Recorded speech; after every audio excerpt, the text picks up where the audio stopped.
What if I told you that the most important Star Wars story in Disney era doesn't involve Jedi, lightsabers, or Skywalkers? Andor Season 2 just wrapped up, and while it may not have the same spectacle as other entries in the franchise, its impact could be more significant than anything we've seen since The Mandalorian's debut. This is the story of why Andor, a slow burn political thriller, is quietly shaping the future of Star Wars storytelling. From the very beginning, Andor stood apart. Season 1 introduced us to a world of rebellion, grounded in tension, character drama, and real-world parallels. But Season 2 elevated everything. We watched Cassian evolve into the rebel spy we later meet in Rogue One, not through destiny or prophecy, but through pain, sacrifice, and choice. And in a franchise that often leans into myth, Andor gave us something refreshingly grounded, a galaxy ruled by fear, where rebellion isn't born from hope, but from necessity. Season 2 wastes no time. The first few episodes jump forward in time, showing the early consequences of the Empire's tightening grip after the events of Ferrix. Cassian, still in the shadows, starts making riskier moves. His connection to Luthen deepens, and he begins learning what it really takes to fight a system like the Empire. Meanwhile, Mon Mothma's storyline becomes more tense and morally complex, balancing her role as a senator while secretly funneling money into the rebellion. Dedra works alongside Director Krennic in the project behind the Death Star, leading to darker, more authoritarian tactics. The season culminates in a stunning finale where Cassian makes a definitive choice to fully commit to the rebellion, laying on the emotional groundwork that connects directly into the opening moments of Rogue One. Despite low mainstream viewership, Andor Season 2 has once again received overwhelming praise from critics and fans alike. This isn't just good for a Star Wars show, this is prestige TV. The writing, pacing, character development, and world building have drawn comparisons to shows like The Wire, Chernobyl, and House of Cards. Diego Luna and Stellan Skarsgård have delivered Emmy-worthy performances. In a universe often driven by nostalgia and spectacle, Andor is being recognised for something entirely different: its storytelling craft. None of this would be possible without Tony Gilroy.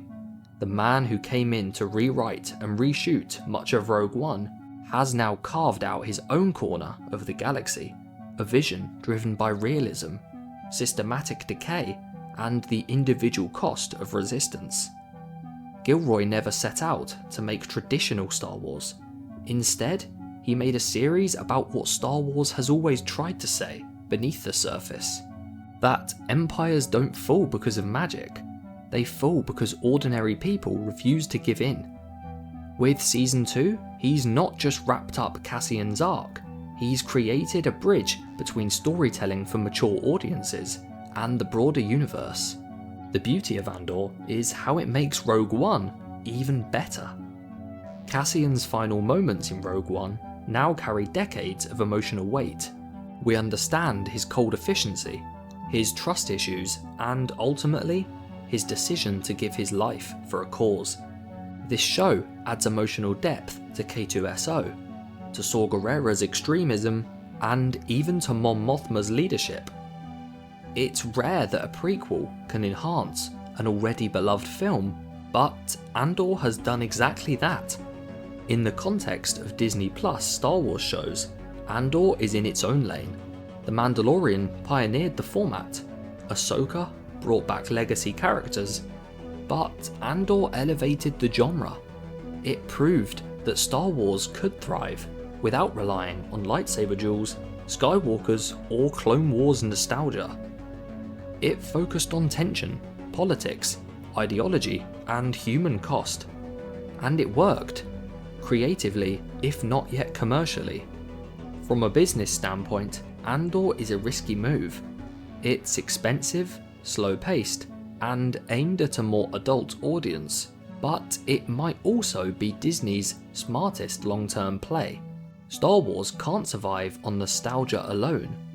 Marvel fatigue is already showing how reliance on crossover events and constant content backfires. Andor is Disney's experiment in prestige storytelling, an attempt to build trust, depth, and quality into the brand again. And even if the numbers aren't huge now, the legacy of Andor will influence what stories get greenlit next. Andor has completed its story. There's no season 3. But its influence is only just the beginning. Fans are already calling for more storytelling in this vein. Shows that treat Star Wars with nuance and maturity. Tony Gilroy has shown what happens when you empower filmmakers who don't come in as fans, but storytellers with something to say. And if Lucasfilm is smart, they'll treat Andor as the blueprint for more grounded, character-driven narratives moving forwards.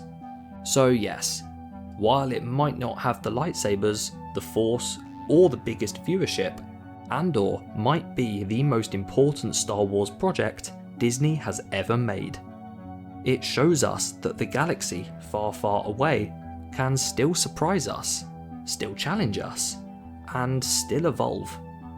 And in doing so, it might just be the future of Star Wars. If you love discussions about the why behind Star Wars, subscribe to Kybercore.